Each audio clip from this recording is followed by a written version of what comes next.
الله ولي الذين آمنوا يخرجهم من الظلمات إلى النور والذين كفروا أولياؤهم الطاغوت يخرجونهم من النور إلى الظلمات. السلام علیکم ورحمۃ اللہ وبرکاتہ. بسم اللہ الرحمن الرحیم. الحمد للہ والصلاة والسلام علی رسول اللہ. اما بعد. 11ویں پارے کی تفسیر خلاصہ آپ کے سامنے پیش کیا جا رہا ہے. ابتدائی آیات کے اندر اللہ تبارک و تعالی نے غزوہ تبوک میں پیچھے رہ جانے والے منافقین کا تذکرہ کیا، ان کے عذر کا تذکرہ کیا. منافق کی ایک پہچان بتائی اللہ تبارک و تعالی نے کہ جب ان سے کسی کام میں کوتاہی ہوتی ہے تو وہ لوگ عذر پیش کرتے ہیں، حیلے کرتے ہیں، بہانے کرتے ہیں. اور مومن کیا کرتا ہے؟ بالکل واضح انداز میں اپنا مسئلہ سامنے رکھ دیتا ہے. اس کے یہاں نہ حیلے ہوتے ہیں، نہ بہانے ہوتے ہیں، نہ کوئی اور مسئلہ رہتا ہے، بلکہ جو بات جو مسئلہ پیش آیا ہوتا ہے وہ سامنے رکھ دیتا ہے. منافقوں کا حال اس کے بالکل برعکس ہوتا ہے. منافقین اب اس کام میں شرکت نہیں کیے، اس کے علاوہ اس سے دامن چھڑانے کے لیے، اپنے آپ کو بچانے کے لیے منافقین کا طرز عمل یہ رہتا ہے، وہ عذر پیش کرتے ہیں کہ کسی طرح سے ہم بچا کر کے نکل جائے، اس مسئلے سے ہم باہر آ جائیں. تو غزوہ تبوک میں جن منافقوں نے اپنے گھر میں بیٹھ کر کے اپنا وقت ضائع کر دیا، برباد کر دیا، انہی لوگوں کا تذکرہ ابتدائی 3 آیات کے اندر اللہ تبارک و تعالی نے ذکر کیا. اللہ نے فرمایا یعتذرون الیکم اذا رجعتم الیہم قل لا تعتذروا لن نؤمن لکم قد نبأنا اللہ من اخبارکم وسیر اللہ عملکم ورسولہ ثم تردون الى عالم الغیب والشہادہ فینبئکم بما کنتم تعملون. اللہ نے کہا یہ منافقین آپ کے پاس آتے ہیں جب آپ لوگ پلٹ کر کے آ جاتے ہیں اپنے گھر پر، یعنی جب جنگ سے واپس آ گئے اللہ کے نبی صلی اللہ علیہ وسلم اپنے تمام صحابہ کے ساتھ غزوہ تبوک سے جب واپس آ گئے، یہ منافقین جو اپنے گھروں پر بیٹھے تھے یہ آ کر کے اللہ کے نبی صلی اللہ علیہ وسلم سے عذر کرنے لگے. اللہ کے نبی، اللہ جانتا ہے کہ ہم سے جو ہے فلاں کام رہ گیا تھا، فلاں پرابلم تھی، فلاں پریشانی تھی، جس کی بنیاد پر ہم لوگ اس جنگ کے اندر شریک نہیں ہو سکے. بس آپ ہمیں جو ہے اس موقع پر معاف کر دیجئے اور آپ ہمارا عذر قبول کر لیجئے، اور آئندہ انشاءاللہ ایسا نہیں ہوگا، ہم پیچھے نہیں رہیں گے، ہم برابر کے جنگ میں شریک رہیں گے. اللہ نے کہا کہ آپ ان سے کہیں جب وہ آئیں آپ کے پاس قل لا تعتذروا، کہ آپ اپنا عذر پیش مت کریے، آپ کو عذر پیش کرنے کی ضرورت نہیں ہے. اللہ تبارک و تعالی نے ہمیں اس بات کی اطلاع دے دی ہے، خبر دے دی ہے کہ تم منافقین ہو، تمہارے دلوں کے اندر چور ہے اور مرض چھپا ہوا ہے، اس کی بنیاد پر تم اللہ تبارک و تعالی کو اور اس کے رسول کو اور مومنوں کو دھوکہ دینا چاہتے ہو. حقیقت یہ ہے یخادعون اللہ، تم اللہ کو دھوکہ نہیں دے سکتے اور تم اپنے آپ کو دھوکہ دینا چاہتے ہو اور اپنے آپ کو دھوکے میں رکھے ہوئے ہو.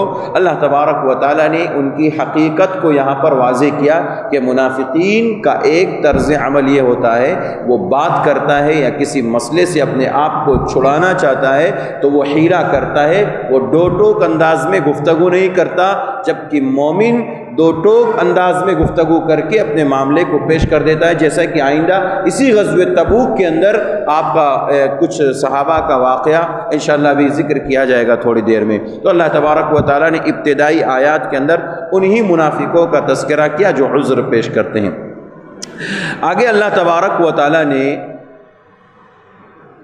انصار مدینہ اور مہاجرین ان کی فضیلت کو ذکر کرنے کے ساتھ ساتھ ان کے جو متبعین ہیں، ان کی خلوص سے اتباع کرنے والے، ان کی خلوص سے پیروی کرنے والے، چاہے وہ تابعین ہو یا قیامت تک آنے والے جتنے بھی لوگ ہو، صحابہ کے نقش قدم پر چلنے والے لوگوں کی فضیلت بیان کی جا رہی ہے۔ سبحان اللہ و بحمدہ سبحان اللہ العظیم۔ میرے اور آپ کے لیے یہ بڑی خوش نصیبی کی بات ہے اگر میں نے اور آپ نے ان اولین سابقین صحابہ مہاجرین اور انصار کی اتباع کی، ان کی پیروی کی، ان کے نقش قدم پر چل کر کے اپنی زندگی گزاری، تو میرے لیے اور آپ کے لیے یہ بہترین اللہ رب العزت کا وعدہ ہے، اور یہ بہترین اللہ رب العزت کا خوبصورت سا پیغام ہے، یاد رکھنے والا ہے۔ اللہ نے کہا والسابقون الاولون من المہاجرین والانصار والذین اتبعوہم بإحسان رضی اللہ عنہم ورضوا عنہ۔ اللہ نے کہا جو سابقین اور اولین مہاجرین میں سے ہیں، انصار میں سے ہیں، وہ لوگ ان لوگوں کی جو پیروی کرنے والے ہیں، چاہے وہ تابعین ہو یا قیامت تک آنے والے تمام کے تمام نیک اور صالح لوگ ہوں، جو بھی اللہ اور رسول کے بعد صحابہ کی پیروی کرتا ہے، ان کے نقش قدم پر چلتا ہے، اللہ نے ان کو یہ سرٹیفکیٹ دیا، رضی اللہ عنہم ورضوا عنہ، اللہ ان سے راضی اور یہ اللہ سے راضی۔ سبحان اللہ۔ میرے اور آپ کے لیے فضیلت کی بات ہے کہ اگر ہم اللہ کے نبی صلی اللہ علیہ وسلم کے صحابہ کے نقش قدم پر چلیں گے، ان کی باتوں پر چلیں گے، ان کے راستے کو اختیار کریں گے، اور قیامت تک آنے والے ہر ایک انسان صحابہ کے نقش قدم پر چلے گا، اس کے لیے یہ سرٹیفکیٹ ہے رضی اللہ عنہم ورضوا عنہ، اللہ ان سے راضی اور یہ اللہ سے راضی۔ یہ میرے لیے اور آپ کے لیے خوشی کی بات ہے اگر ہم اللہ رسول کے بتائے ہوئے راستے کے ساتھ ساتھ صحابہ کے طرز عمل پر چلیں۔ اگر کوئی شخص اللہ رسول کے راستے کو چھوڑ کر کے، صحابہ کے راستے کو چھوڑ کر کے کسی اور راستے کو اختیار کرتا ہے، یا اگر صحابہ رضوان اللہ علیہم اجمعین کے راستے کو اختیار نہ کرتے ہوئے ان کو برا بھلا کہتا ہے، ان کو گالی دیتا ہے اور انہیں نعوذ باللہ جہنمی کہتا ہے، ایسا شخص دائمی جہنمی ہے، اور ایسا شخص جو ہے اس وعید کے اندر ہے، کیونکہ اللہ تبارک و تعالی نے صحابہ کے نقش قدم پر چلنے والے کو یہ خوشخبری سنائی کہ وہ جنت کے اندر رہے گا۔ جنت کے اندر ایسے لوگوں کے لیے جنتیں تیار کر رکھی ہیں۔ اللہ آگے کہتا ہے کہ وَأَعَدَّ لَهُمْ جَنَّاتٍ تَجْرِي تَحْتَهَا الْأَنْهَارُ خَالِدِينَ فِيهَا أَبَدًا، یہ لوگ ایسی اللہ کی تیار کی ہوئی جنتوں میں ہوں گے جن کے نیچے نہریں جاری ہوں گی، اور یہ لوگ ہمیشہ ہمیشہ کے لیے رہیں گے، اور ذَلِكَ الْفَوْزُ الْعَظِيمُ، یہ بڑی کامیابی ہے۔ میرے بھائیوں، یہاں ایک نکتہ بتانا مقصود ہے اور ایک اہم مسئلہ، ایک اہم پیغام دینا مقصود ہے کہ اللہ تبارک و تعالیٰ نے جو مہاجرین، جو اللہ تبارک و تعالیٰ کے حکم سے مکہ چھوڑ کر کے مدینہ چلے گئے یا دیگر علاقوں میں ہجرت کر کے گئے مہاجرین اور انصار مدینہ، جنہوں نے اللہ کے نبی صلی اللہ علیہ وسلم اور صحابہ کے لیے اپنی ساری چیزوں کو قربان کر دیا اور ساری چیزوں کو وقف کر دیا، ان تمام لوگوں کی فضیلت اللہ تبارک و تعالیٰ ذکر کرتا ہے کہ وہ لوگ دنیا کے اندر باعزت تھے، اور دنیا میں عزت دار ہونے کے ساتھ ساتھ اللہ تبارک و تعالیٰ نے ان کے نقش قدم پر چلنے والوں کو اتنی بڑی فضیلت سنائی کہ وہ جنت کے اندر رہیں گے اور ہمیشہ ہمیشہ کے لیے رہیں گے۔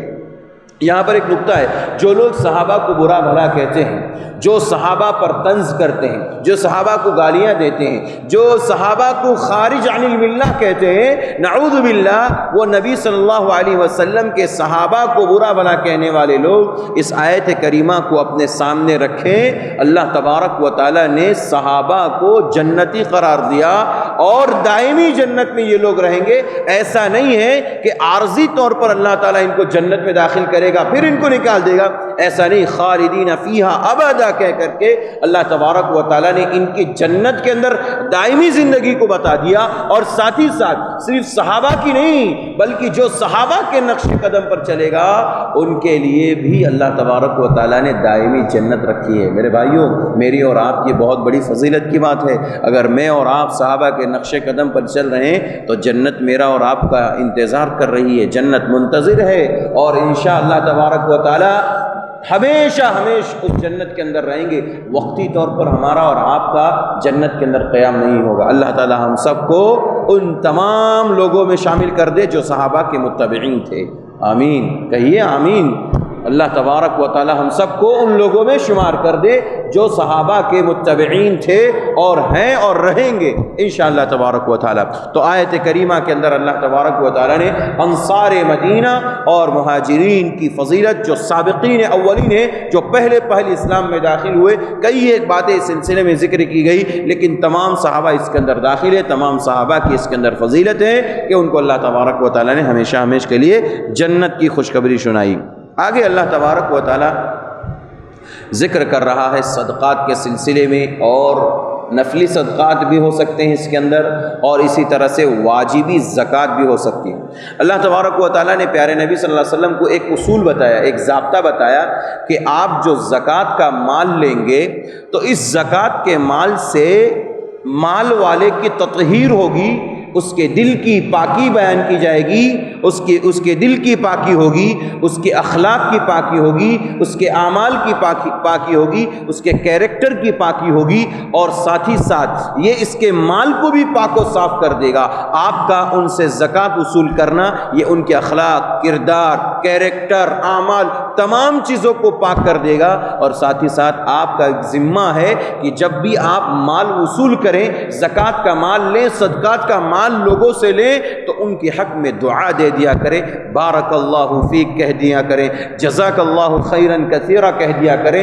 کیوں؟ یہ ان کے دل کو اطمینان دیتا ہے، اور یہ اس کے ذریعے سے ان کے دل کو تقویت ملتی ہے. اللہ نے فرمایا خذ من اموالہم صدقۃ تطہرہم وتزکیہم بہا وصلی علیہم ان صلاتک سکن لہم. اللہ تعالیٰ نے کہا خذ من اموالہم، آپ ان کے مال کو لیجئے، صدقۃ بطور صدقہ. اب یہ نفلی صدقہ بھی ہو سکتا ہے، واجبی صدقہ یعنی زکوٰۃ بھی ہو سکتا ہے. اللہ تبارک و تعالیٰ نے نبی صلی اللہ علیہ وسلم کو خود بذات خود لینے کا حکم دیا. اس سے ایک مسئلہ اہل علم نے ذکر کیا، مفسرین نے بیان کیا کہ اصل حقدار زکوٰۃ کی وصولی کا امام وقت ہے. امام وقت کی ذمہ داری ہے کہ وہ خود اپنے ہاتھ سے زکوٰۃ کے مال کو وصول کریں، حاصل کریں، اکٹھا کریں. کیوں؟ اللہ کے نبی صلی اللہ علیہ وسلم خود کرتے تھے، اور آپ کو قرآن حکیم میں کہا خذ من اموالہم. آپ مخاطب ہیں، آپ کو حکم دیا جا رہا ہے کہ لوگوں کے زکوٰۃ اور صدقات کے مال کو آپ خود لیں، اور ان کے نفس کی پاکی بیان کریں، ان کے نفس کو پاک کریں، ان کے اخلاق اور کردار کو پاک کریں، اور ان کے مالوں کو پاک کریں. کیونکہ زکوٰۃ جو ہے یہ مال کا کچرا ہوتا ہے، یہ مال کا میل ہوتا ہے. اس میل کو جب تک ختم نہیں کیا جائے گا تب تک میرا اور آپ کا مال پاک و صاف نہیں ہو سکتا، اور جب تک ہمارا مال پاک و صاف نہیں ہوگا ہمارے مال میں برکت نہیں ہوگی. عبداللہ ابن مسعود رضی اللہ عنہ کہتے ہیں من لم یزکی فلا صلاۃ لہ، جس نے زکوٰۃ نہیں دی، اپنے مال کی پاکی بیان نہیں کی، پاکی اس نے جو اپنے مال کی پاکی کرنی ہے، صفائی کرنی ہے، اگر اس نے اپنے مال کی صفائی نہیں کی فلا صلاۃ لہ، اس کی ایک بھی نماز قبول نہیں ہوتی. اللہ اکبر. عبداللہ ابن مسعود کہتے ہیں من لم یزکی فلا صلاۃ لہ، جس نے اپنے مال کی صفائی نہیں کی، زکوٰۃ کا مال دے کر کے اتنا جو کچرا ہے مال کا، میل ہے، کچیل ہے، اسے جب تک نہیں نکالے گا بندہ، اللہ تبارک و تعالیٰ اس کی ایک بھی نماز قبول نہیں کرے گا. میرے بھائیوں، جو لوگ زکوٰۃ کے مال کو کھا جاتے ہیں، پورا ہڑپ کر لیتے ہیں، یا تو زکوٰۃ نکالتے ہی نہیں ہیں، یا نکالتے ہیں تو برائے نام نکالتے ہیں، تو ایسے لوگوں کے لیے اس آیت کریمہ میں اور اس عبداللہ ابن مسعود کے قول کے مطابق زبردست دھمکی اور وعید ہے کہ جو زکوٰۃ نہیں نکالتے ہیں ایسے لوگوں کی ایک بھی نماز قبول نہیں ہوتی. اللہ اکبر. اس لیے زکوٰۃ کے معاملے میں بہت حساس رہنا چاہیے، اور آئندہ انشاءاللہ جمعہ کے خطبے میں ہم اور آپ اس سلسلے میں مزید گفتگو سنیں گے.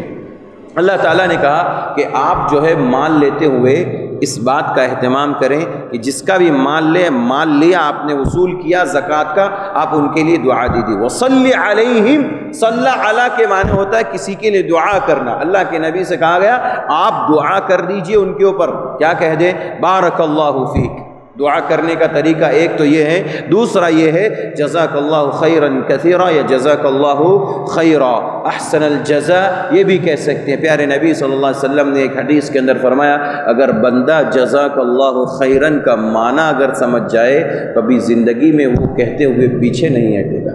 اللہ اکبر، سبحان اللہ وبحمدہ سبحان اللہ العظیم۔ یہ اللہ تبارک و تعالیٰ نے، پیارے نبی صلی اللہ علیہ وسلم نے بہت جامع مجھے اور آپ کو یہ تعلیم سکھائی ہے، بتائی ہے۔ اگر بندہ ان چیزوں کو سمجھ لے وہ کبھی بھی ان کاموں سے پیچھے نہیں ہٹے گا۔ اس لیے اللہ کے نبی صلی اللہ علیہ وسلم کو یہ حکم ہو رہا ہے کہ جب بھی زکوٰۃ کا مال لیں تو ان کے لیے دعا کر دے، یہ ان کے دل کو اطمینان۔ آپ جیسے ہی بولیں گے جزاک اللہ خیر، سامنے والا مطمئن ہوگا کم سے کم مجھے جو ہے انہوں نے دعا تو دی، اور جو شخص اس کا جو معنی اور مفہوم سمجھتا ہے یقیناً وہ اس سے خوش ہوگا اور اس کے دل کو اطمینان ہوگا۔ ان صلاتک سکن لہم، اللہ نے کہا آپ کی دعا، آپ کی ان کے لیے جو دعا ہے لوگوں کے لیے، نبی صلی اللہ علیہ وسلم سکن لہم، وہ ان کے لیے سکینت ہے، اطمینان کی چیز ہے اور ان کے دل کو سکون پہنچاتی ہے۔ آگے ایک مسجد کا تذکرہ کیا جا رہا ہے، جس مسجد کو مسجد ضرار کہتے ہیں۔ ضرار اس لیے کہ یہ نقصان دینے والی مسجد تھی۔ وہ مسجد نبوی کے قریب ہی ایک محلے کے اندر تعمیر کی گئی تھی، اور تعمیر کرنے والے لوگ اس کے بانی منافقین تھے۔ جتنے منافقین مدینہ میں رہتے تھے ان لوگوں نے اس مسجد کو تعمیر کیا تھا۔ اب ایک نکتہ بولوں گا، بہت بڑی بات ہے، بہت اچھا ہے۔ یہ منافقین نے مسجد تعمیر کی، جانتے ہیں کس لیے؟ حیلہ کر کے، بہانہ کر کے۔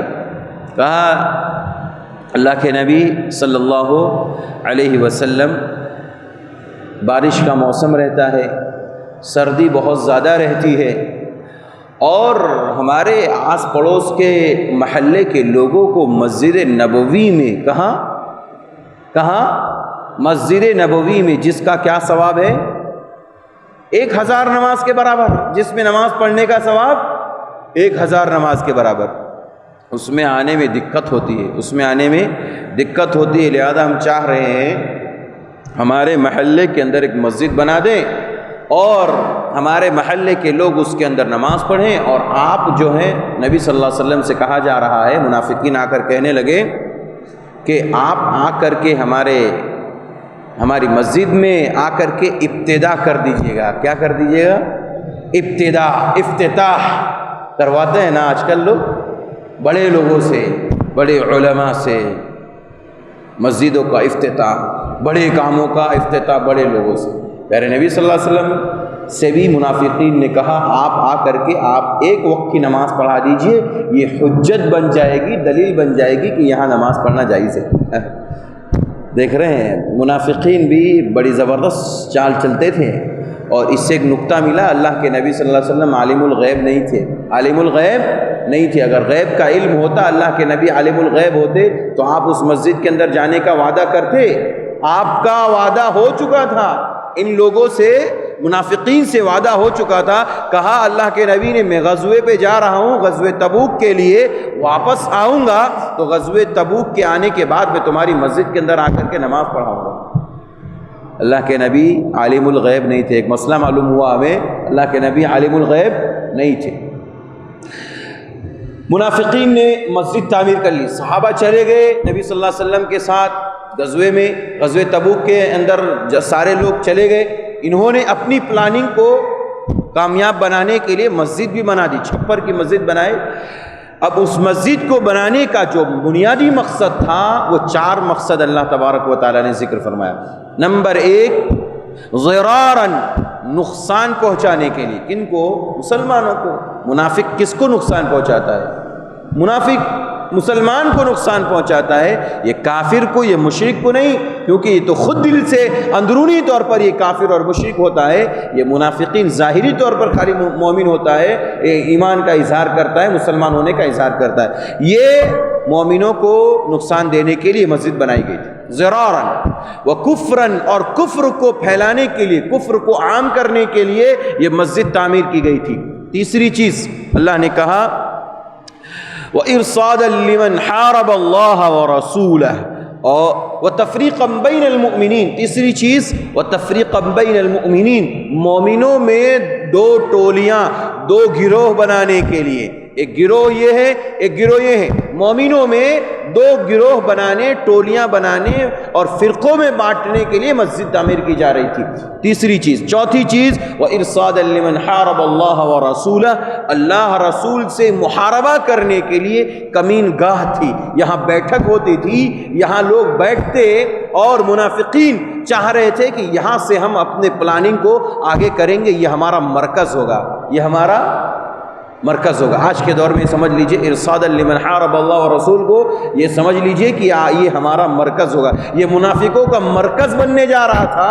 اللہ تبارک و تعالی نے غزوہ تبوک سے آنے کے وقت ہی اللہ کے نبی صلی اللہ علیہ وسلم پر وحی نازل کر دی، راستے میں تھے، مدینہ کے قریب قریب تھے، اللہ کے نبی صلی اللہ علیہ وسلم پر وحی آ گئی کہ آپ ہرگز ہرگز اس مسجد کے اندر قدم نہ رکھیں، ولا قرآن نے اللہ نے بہت پیاری بات کہی، کہا لا تقم فیہ ابدا، کبھی بھی اس کے اندر آپ کھڑے مت رہیے، نہ تو آپ وہاں پر نماز پڑھیں، نہ آپ جا کر کے وہاں اپنی حاضری دیں۔ کیوں؟ اس لیے کہ وہ مسجد تقویٰ کی بنیاد پر نہیں رکھی گئی ہے، بلکہ اس کا مقصد چار ہے۔ ایک تو مسلمانوں کو نقصان پہنچانا، دوسرا کام مومنوں کے درمیان تفریق کرنا، تیسرا کام کفر کو عام کرنا، اور چوتھا کام یہ اللہ رسول سے محاربہ کرنے والے دشمنوں کے لیے یہ کمین گاہ بنانا اور ٹھہرنے کی جگہ اور مرکز بنانا۔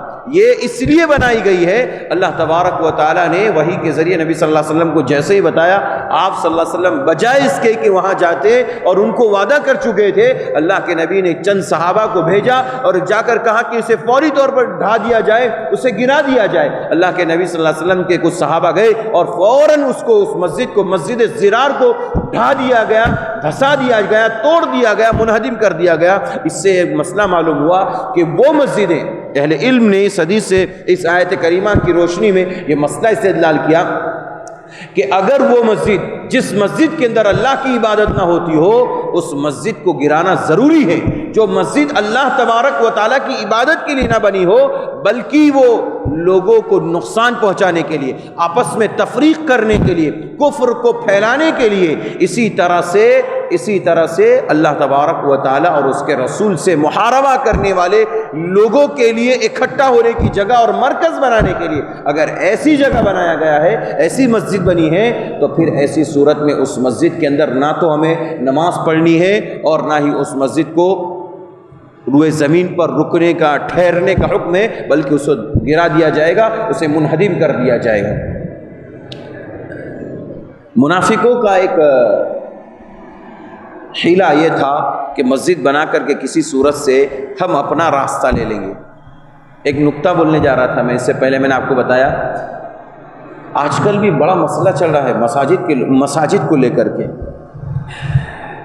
ہر کوئی اپنی 1.5 اینٹ کی مسجد بنانے کو تیار ہے۔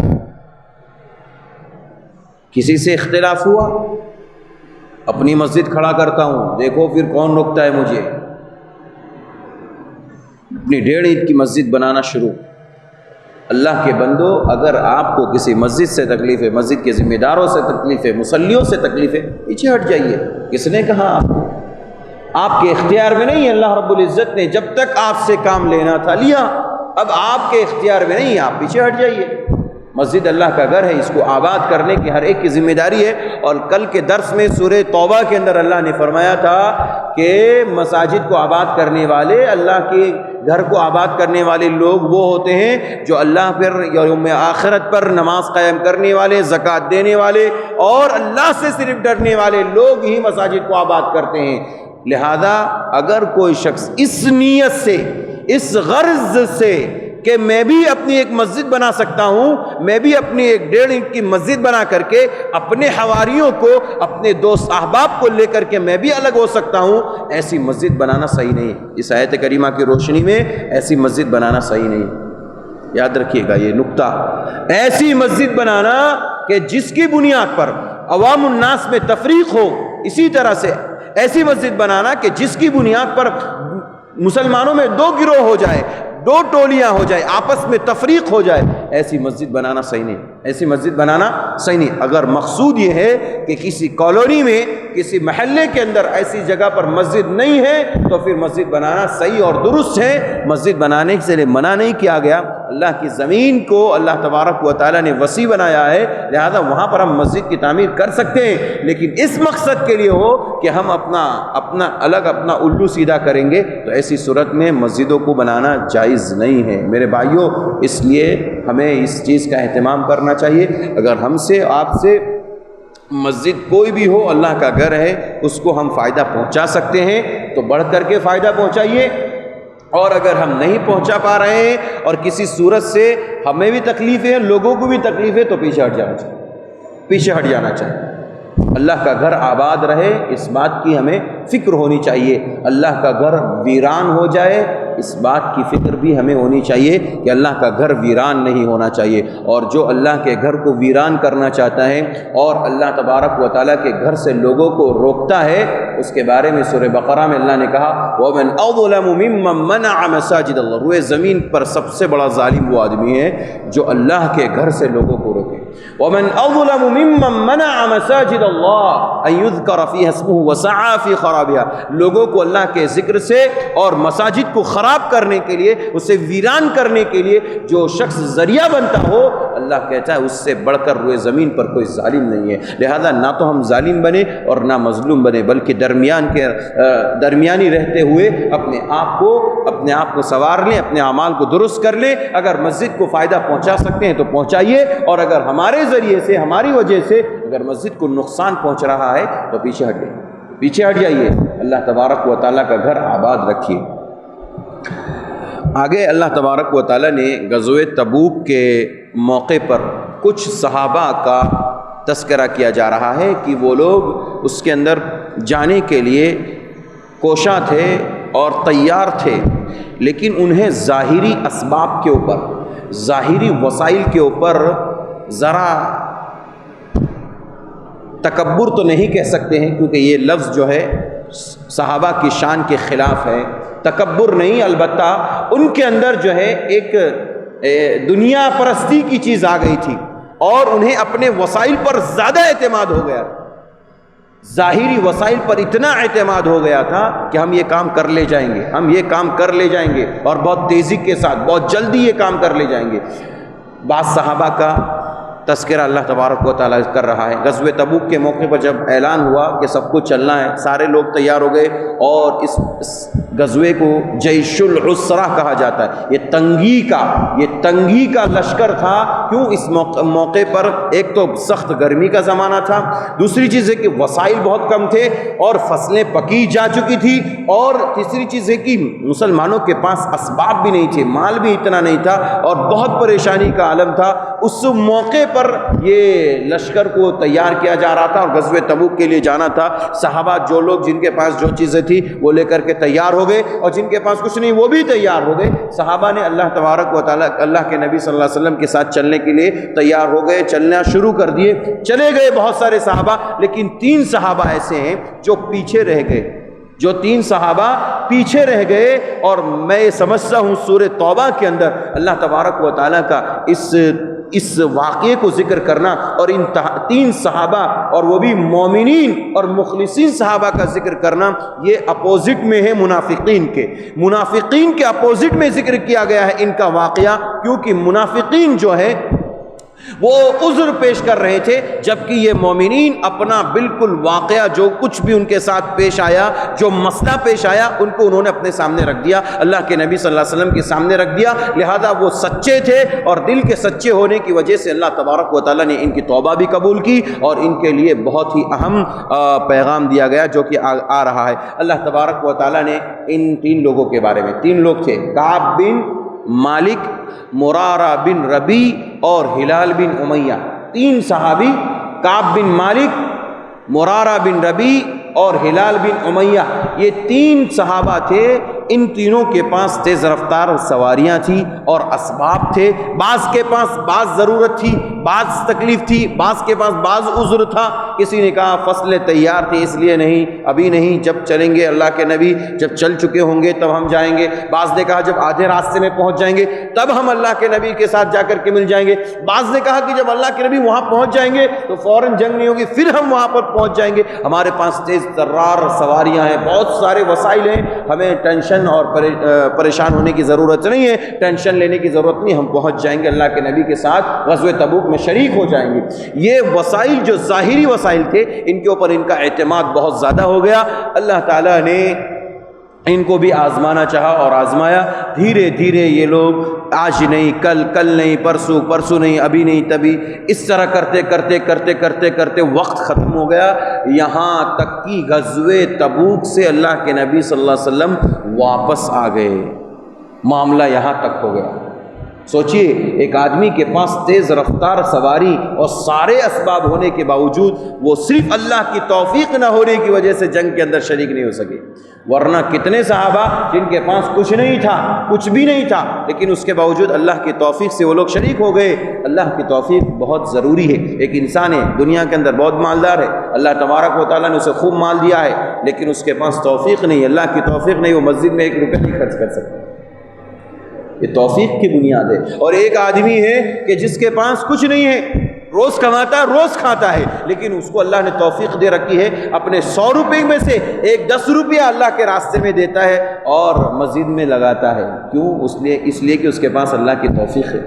تو ظاہری اسباب پر کبھی انسان کو بہت زیادہ اعتماد اور بھروسہ نہیں کرنا چاہیے، بھروسہ اللہ کی ذات پر کرنا چاہیے. یہ اسباب ایک ذریعہ ہوتے ہیں انسان کو آگے پہنچانے کے لیے. بہرحال انہوں نے اپنے ظاہری اسباب پر اعتماد اور بھروسہ کر کے وہ بیٹھ گئے. یہاں تک کہ غزوہ بھی ختم ہو گیا. واپس اللہ کے نبی صلی اللہ علیہ وسلم تمام صحابہ کے ساتھ آ گئے. اس کے بعد جب تمام منافقین، ابھی جو شروع میں ابتدا میں ذکر کیا گیا کہ منافقین اپنا عذر پیش کرنے لگے، اللہ کے نبی یہ تھا، اللہ کے نبی یہ مسئلہ پیش آیا، یہ مسئلہ پیش آیا، ان تمام عذر کے باوجود اللہ کے نبی نے ان کو معاف کر دیا منافقین کو. لیکن ان تینوں سچے مومنین نے کہا اللہ کے نبی کوئی عذر نہیں تھا، اللہ کے نبی کوئی عذر نہیں تھا، بس اتنا عذر تھا سامنے کہ ہم نے جو ظاہری اسباب ہمارے پاس تھے اس کے اوپر اعتماد کر لیا. آج مل جائیں گے، کل مل جائیں گے، پرسوں آپ سے ملاقات کر لیں گے، جنگ میں شریک ہو جائیں گے. بس اس ظاہری اسباب کی وجہ سے ہم دھوکے میں آ گئے اور ہم جنگ کے اندر شریک نہیں ہوئے. جانتے ہیں کیا ہوا مسئلہ بعد میں؟ 40 دن تک مسلمانوں کو حکم ہوا ایک بھی شخص ان سے بات نہیں کریں گے. اللہ اکبر. اگر آپ کے محلے میں رہنے والے جتنے بھی لوگ ہو، جتنے بھی گھر اور خاندان کے لوگ ہیں، سب سے کہہ دیا جائے آپ لوگوں میں سے کوئی بھی ان سے بات نہیں کرے گا، پھر کیا ہوگا آپ کا؟ آپ کو اگر کوئی ضرورت پڑی، میڈیکل کی ضرورت پڑی، آپ کہاں جائیں گے؟ آپ کو کوئی اور ضرورت محسوس ہوئی تو آپ کہاں جائیں گے؟ کس سے کہیں گے؟ کیونکہ آپ سے تو بات کرنے منع کر دیا گیا. 40 دنوں تک کعب بن مالک کہتے ہیں وہ دونوں تو اپنے گھروں میں رہتے تھے، لیکن میں مسجدوں میں آتا تھا، اللہ کے نبی کو ایسے ترچھی آنکھوں سے ذرا دیکھتا تھا. نماز پڑھا کر کے ایسے بیٹھتے، اللہ کے نبی کو ایسے دیکھتا، اللہ کے نبی نظر گھما لیتے تھے. اللہ اکبر. صحابہ کو دیکھتا ادھر ادھر، صحابہ منہ پھیر لیتے. اب کہاں جاؤں؟ قرآن نے کیا کہا پتہ ہے آپ کو؟ وَعَلَى الثَّلَاثَةِ الَّذِينَ خُلِّفُوا. تین لوگ جو پیچھے رہ گئے، کہتے ہیں اللہ تعالیٰ کہ ان کے اوپر زمین ایسے تنگ ہو گئی جیسے لگ رہا تھا کہ ان کے پاس زمین ہے ہی نہیں، اور ان کے اوپر اپنے دل ایسے تنگ ہو گئے، ایسا لگ رہا تھا ان کے دلوں کے اندر ذرہ برابر بھی کشادگی نہیں ہے. وَعَلَى الثَّلَاثَةِ الَّذِينَ خُلِّفُوا حَتَّى إِذَا ضَاقَتْ عَلَيْهِمُ الْأَرْضُ بِمَا رَحُبَتْ. زمین اپنی تمام تر کشادہ اور کشادگی کے باوجود ان کے اوپر تنگ ہو گئی، انتہائی تنگ ہو گئی. ظاہر سی بات ہے، آپ کا اڑوس پڑوس میں رہنے والا، آپ کے ساتھ روزانہ کھڑے ہو کر کے باتیں کرنے والا، اور روز جو ہے آپ کے ساتھ اکٹھا نماز ادا کرنے والا، ایک صف میں کھڑے ہو کر کے آپ کے ساتھ عبادت کرنے والا، یکایک اچانک جو ہے آپ سے بالکل منہ موڑ لے، منہ پھیر لے، پھر کیا ہوگا آپ کا؟ ظاہر سی بات ہے، تمام تر کشادہ زمین کے ہونے کے باوجود وہ چیز جو ہے ان کے اوپر تنگ ہو گئی. صحابہ دیکھتے تھے، کہتے ہیں ہم جیسے دیکھتے تھے صحابہ کو، صحابہ ایسے منہ کر کے پھیل جائیں۔ 40 دن تک ہوا یہ معاملہ۔ کتنے دن؟ 40۔ اب اور آگے تکلیف کی بات سنیے، اگلے 10 دنوں کے لیے کہا گیا اپنی بیویوں سے بھی الگ ہو جاؤ۔ اللہ اکبر۔ گھر میں رہتے ہوئے اپنی بیویوں سے بھی آپ بات چیت نہیں کر سکتے۔ اللہ اکبر۔ اب کہاں جائیں گے؟ ظاہر سی بات ہے جب ایسی کنڈیشن اور ایسی صورت ہو تو پھر انسان کو تمام تر زمین کی کشادگی کے باوجود وہ زمین تنگ نظر آئے گی، اور انسان کا دل ایک دوسرے کو کہہ کر کے، بول کر کے، بتا کر کے انسان اپنا غم دور کر لیتا ہے، ہلکا کر لیتا ہے، کوئی بات کرے نہ کرے۔ لیکن گھر میں بیوی ہوتی ہے تو بیوی سے کہہ کر کے انسان اپنا غم تھوڑا کم کر لیتا ہے، ہلکا کر لیتا ہے۔ لیکن 40 دن کے بعد آسمان سے حکم ہوا کہ کہہ دو ان لوگوں سے، اور یہ اعلان کیا جاتا، سامنے کھڑے ہو کر کے نہیں بتایا جاتا تھا، اعلان کر دو کعب بن مالک آج سے آپ کو اجازت نہیں ہے اپنی بیوی سے بات کرنے کی۔ اللہ اکبر، دور سے اعلان کر کے۔ سوچئے میرے بھائیوں، لیکن یہ ان کی سچائی تھی۔ صحابہ جو ہے سچے تھے، دل کے وعدے کے تمام چیزوں کے سچے تھے، اس لیے 50 دنوں کے بعد، کتنے؟ 50 دنوں کے بعد، ٹھیک 50 دن ہوئے، اس کے بعد ایک آدمی نے آواز لگائی، کعب بن مالک، ہلال بن امیہ، مرارہ بن ربیع، خوش ہو جاؤ، اللہ تبارک و تعالیٰ نے تمہاری توبہ کو قبول کر لیا، اور کہا دنیا آنے والی تمام دنیا والوں کے لیے اور رہتی دنیا تک کے لیے یہ آپ کا پیغام اور آپ کی سچائی، اور سچائی کا جو اہم پیغام ہے وہ دے دیا گیا۔ یا ایھا الذین آمنوا اتقوا اللہ وکونوا مع الصادقین، ایمان والو اللہ سے ڈرو اور سچوں کا ساتھ دو۔ اور کس کا ساتھ دو؟ سچوں کا ساتھ دو۔ یہ سارے صحابہ جتنے تھے پیچھے رہ گئے تھے، ان کو کوئی نہ کوئی پریشانی تھی، پریشانی ظاہراً تو نہیں تھی، البتہ صرف انہوں نے ظاہری اسباب پر اعتماد کیا، بھروسہ کیا، اس کی بنیاد پر وہ لوگ پیچھے رہ گئے۔ یہ تمام تر چیزوں کے باوجود وہ ہمیشہ سچ بولتے رہے، عذر پیش نہیں کیا، منافقوں کی طرح عذر نہیں پیش کیا، انہوں نے سچائی پیش کی۔ اللہ تعالیٰ نے 50 دنوں کے بعد ان صحابہ کی توبہ کو قبول کیا اور انہیں خوشخبری سنائی کہ آپ کی توبہ قبول ہے، اور آج کے بعد آپ کی سچائی تمام مسلمانوں کے لیے سچائی کی دلیل بن جاتی ہے۔ اللہ اکبر۔ اگر کسی کو سچائی کی مثال دینی ہو تو ان تینوں صحابہ کی مثال دی جائے، اور اللہ نے کہا وَكُونُوا مَعَ الصَّادِقِينَ، سچوں کے ساتھ ہو جاؤ اور سچوں کا ساتھ دو، ہمیشہ سچ بولیں اور سچوں کا ساتھ دیں۔ آگے اللہ تبارک و تعالیٰ نے علم کے تعلق سے، یہ علم جو ہے یہ فرض کفایہ ہے، فرض عین نہیں ہے، یعنی جتنا علم کے صحیح اور غلط کا فرق کر سکے اتنا علم تو ہر مسلمان، مرد، عورت، بچے سب کے اوپر جو ہے فرض عین ہے۔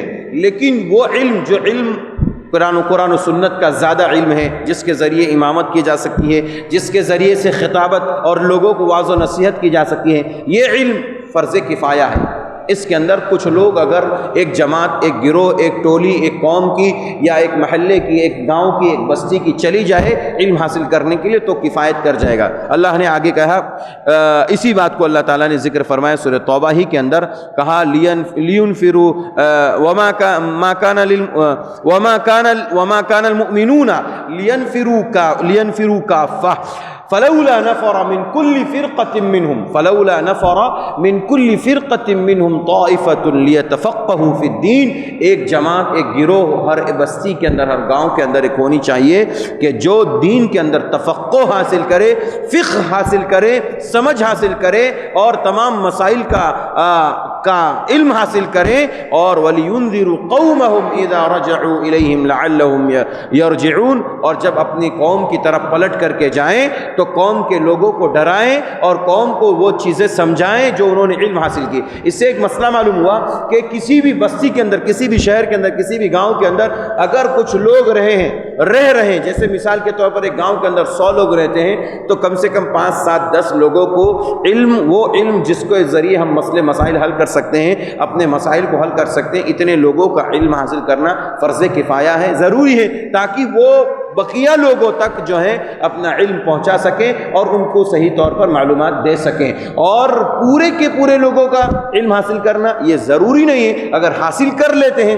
تو آمنا صدقنا نور علی نور، سونے پہ سہاگا. لیکن اگر کچھ لوگ حاصل کر لیے تو پھر ان کے لیے، اس بستی والوں کے لیے کافی ہو جاتا ہے، ان کے لیے وہ چیز صحیح اور درست ہے. آگے اللہ تبارک و تعالیٰ نے پیارے نبی صلی اللہ علیہ وسلم کے بارے میں ذکر کیا کہ یہ نبی تمہارے لیے اتنے رحم دل ہے، اتنے رحم دل ہے کہ تمہارے نقصان سے یہ روتے ہیں، تکلیف میں آ جاتے ہیں، اور تمہاری خوشیاں وہ دیکھنا چاہتے ہیں، تمہیں فائدہ پہنچانا چاہتے ہیں. اللہ نے کہا لقد جاءکم رسول من انفسکم، اے لوگو مسلمانوں تمہارے پاس تمہارے ہی میں سے، تمہاری جنس میں سے ایک رسول آ چکا ہے. جنس سے مراد یہ جنس سے بشریت ہے. اس سے ایک مسئلہ معلوم ہوا کہ نبی صلی اللہ علیہ وسلم نور نہیں تھے، آپ صلی اللہ علیہ وسلم بھی بشر تھے، انسان تھے، ہماری طرح انسان تھے. اللہ نے خود کہا من انفسکم، تمہارے اندر ہی سے، تمہاری جنس میں سے ایک رسول تمہارے پاس آیا ہے.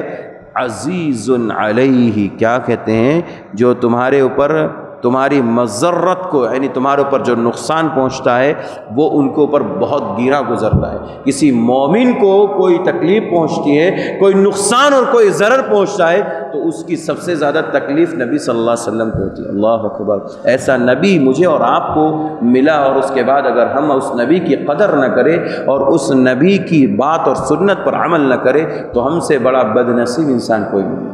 جو ہمارے خاطر اتنی فکر کریں صحابہ کے بارے میں، مومنوں کے بارے میں، مسلمانوں کے بارے میں، عزیز علیہ، کہ اگر مومنوں کو ذرہ برابر بھی تکلیف ہوتی اللہ کے نبی صلی اللہ علیہ وسلم بلک اٹھتے.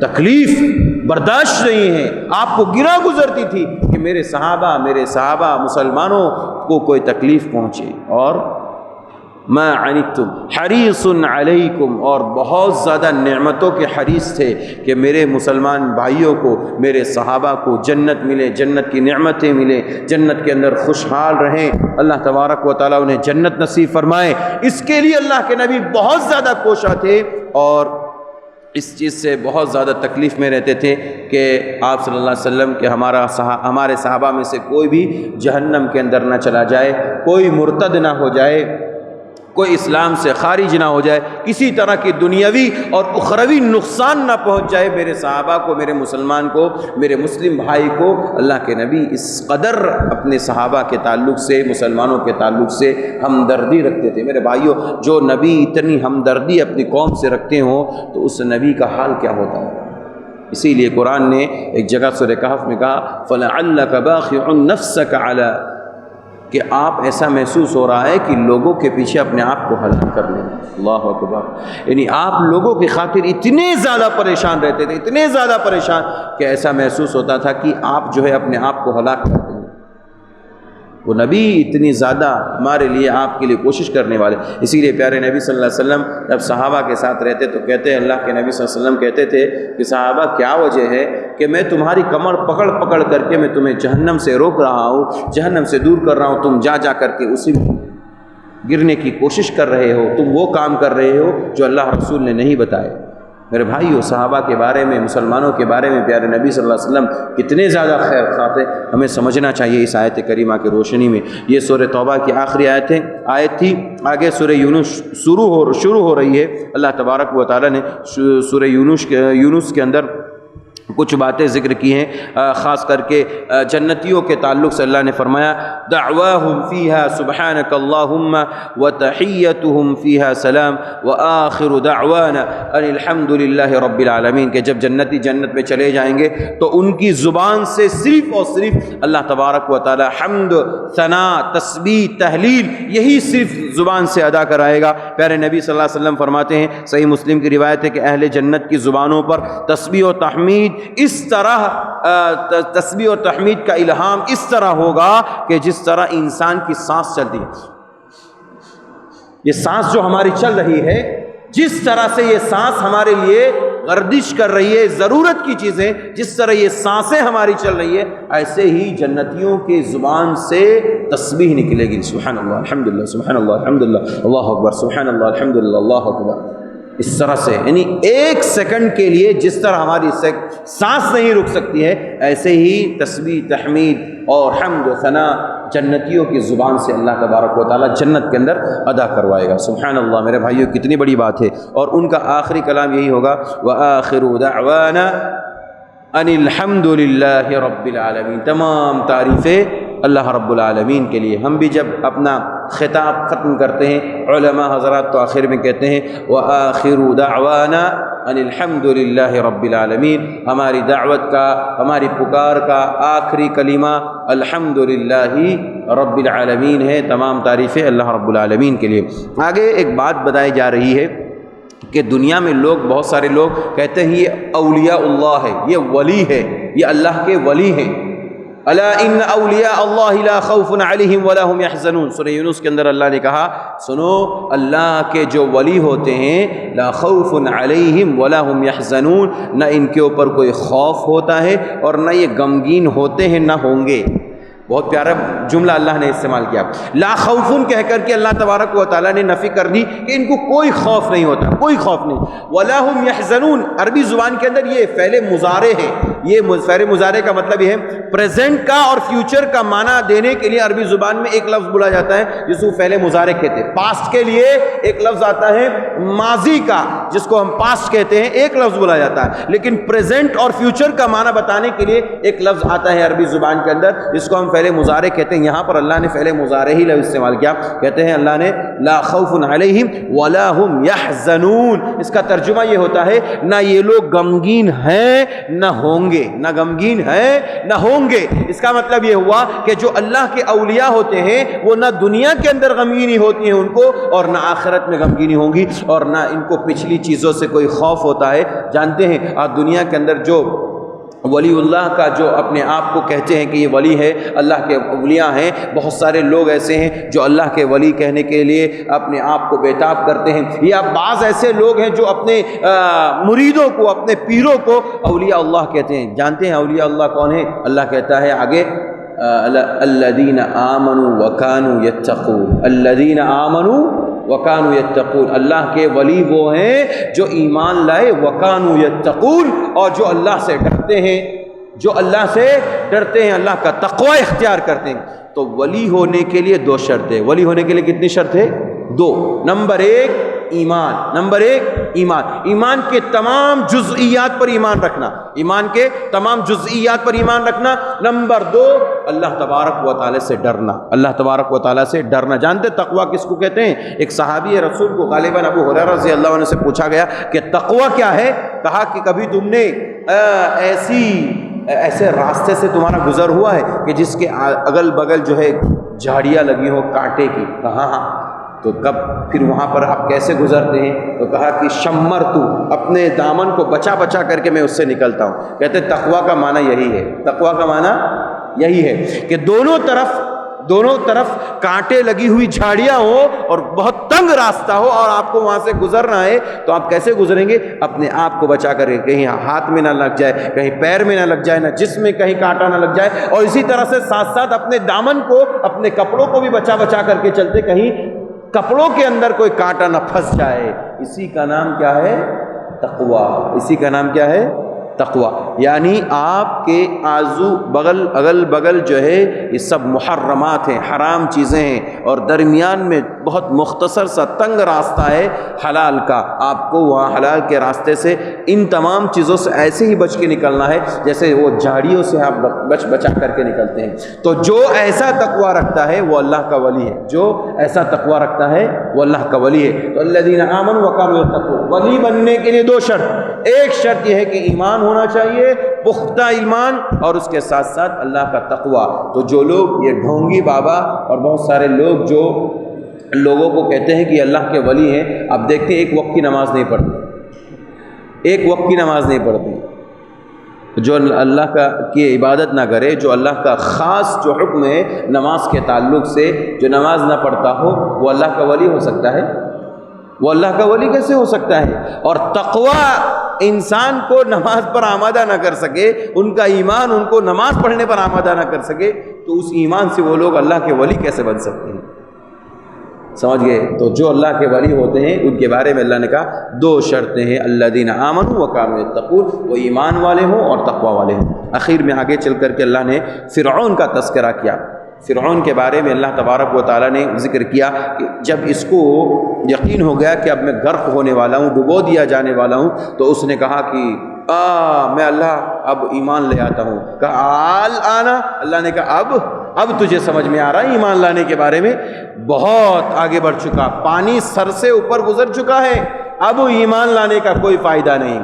فَالْيَوْمَ نُنَجِّيكَ بِبَدَنِكَ، ہاں اب تیرے ساتھ ہم ایک کام کرنے والے ہیں۔ فرعون سے اللہ نے کیا کہا؟ اب تیرے ساتھ ہم ایک کام کرنے والے، وہ یہ ہے فَالْيَوْمَ نُنَجِّيكَ، آج وقت یہ ہے ہم تجھے نہیں بچائیں گے، البتہ تیری باڈی کو بچا کر کے رکھیں گے۔ اللہ اکبر، کیا اللہ کی قدرت ہے! دیکھیے سالوں سال گزر گئے، موسیٰ علیہ السلام کا زمانہ کتنے سال ہو گئے؟